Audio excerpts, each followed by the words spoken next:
tous, on se retrouve dans une petite vidéo d'astuces de maîtresse. Ça fait quelque temps que j'essaye un petit peu de trouver des alternatives pour essayer d'être dans une transition écologique par rapport au matériel de classe.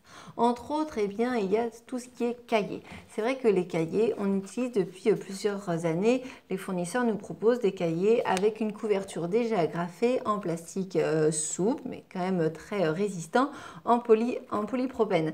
Alors c'est vrai que c'est vraiment bien hein, parce que du coup ça s'abîme moins, ça se retire pas, c'est adapté, c'est la bonne taille.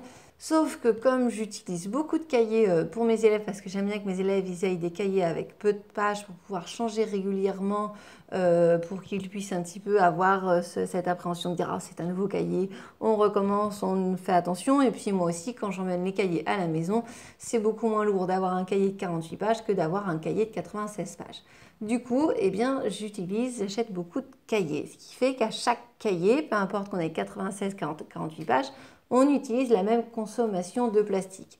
Donc n'ayant pas forcément envie de revenir à du 96 pages, aimant bien ce principe de plusieurs petits cahiers dans l'année, je me suis dit qu'il fallait que vraiment que j'achète d'autres cahiers, des cahiers avec des couvertures plutôt cartonnées. Parce que quand ils sont terminés et qu'au bout de plusieurs années, eh bien, on veut les mettre à la poubelle, on peut les recycler parce que c'est du carton, c'est du papier, c'est plus facile que du plastique comme ça qui ira un jour ou l'autre dans le tout venant.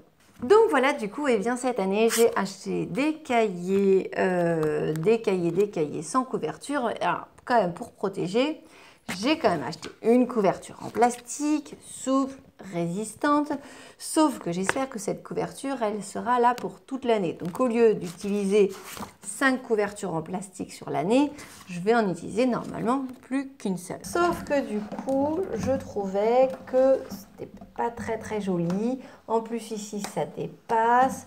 Je me suis dit que ça risquait de se déchirer parce que du coup, il y avait beaucoup d'endroits où c'était assez souple, comme ça. Donc, du coup, eh bien, j'ai essayé de trouver une solution. Je me suis dit aussi que bon, et c'était sympa d'avoir quelque chose de plus original. Donc, je voulais faire colorier des dessins ou faire dessiner des dessins sur une feuille blanche. Sauf que pour trouver une feuille blanche qui retrouve tout le cahier, même avec une feuille A3, c'est pas suffisant.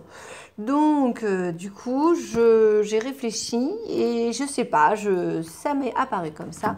Je me suis dit qu'une grande feuille comme ça, alors là, je l'ai déjà découpée, une grande feuille comme ça, cartonnée 30 sur 30, eh bien, ça pouvait être pas mal parce que du coup, ça permet aussi que le cahier soit encore plus rigide.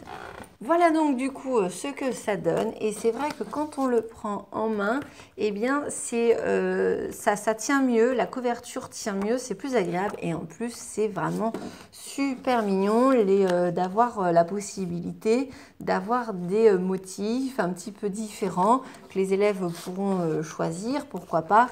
Mais voilà, du coup je vais vous montrer comment j'ai fait ça. Donc j'ai pris une feuille de 30 sur 30, j'ai mesuré du coup l'intérieur de la pochette plastifiée, on a 22,8, j'ai donc découpé à 22,8, ce qui me permet du coup de faire rentrer la feuille ici. Alors je me suis rendu compte que la feuille ne passait pas parce qu'il y avait des petits arrondis, donc du coup j'ai un petit peu arrondi la feuille pour que ça puisse rentrer le plus loin possible, que l'on puisse vraiment bien cacher la couverture plastique et qu'on puisse ne pas du tout voir la couverture du cahier. Une fois que la feuille est rentrée entièrement dans la pochette, eh bien, on se rend compte qu'il manque quand même une partie. Du coup, eh bien, je reprends cette bande-là et je vais pouvoir la mettre ici. Donc là, c'est pareil, je vais couper à 22,8. Je vais faire des petits arrondis aussi sur cette bande. Et ensuite, donc, je la retourne pour pouvoir changer le motif. Ça fait un petit effet. Je vais mettre ma bande dans ma couverture. Je vais bien la glisser jusqu'au fond. Je vais bien aplatir le tout. Et puis, je vais mettre un petit coup de scotch.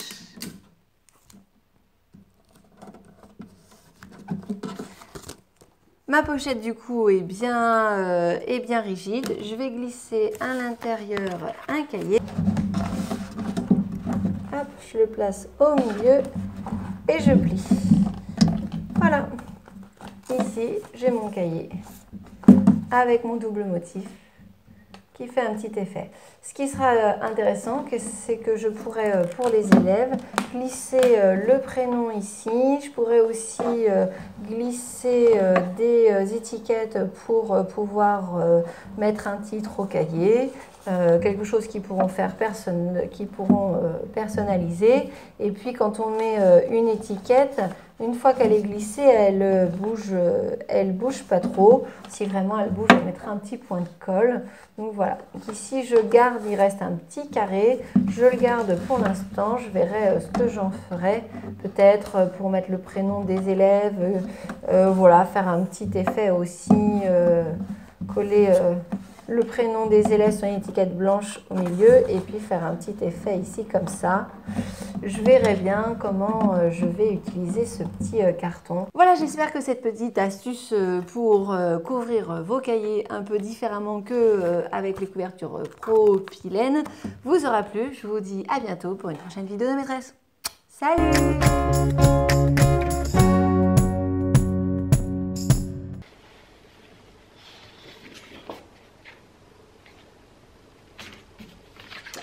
Alors j'ai tout simplement pris une feuille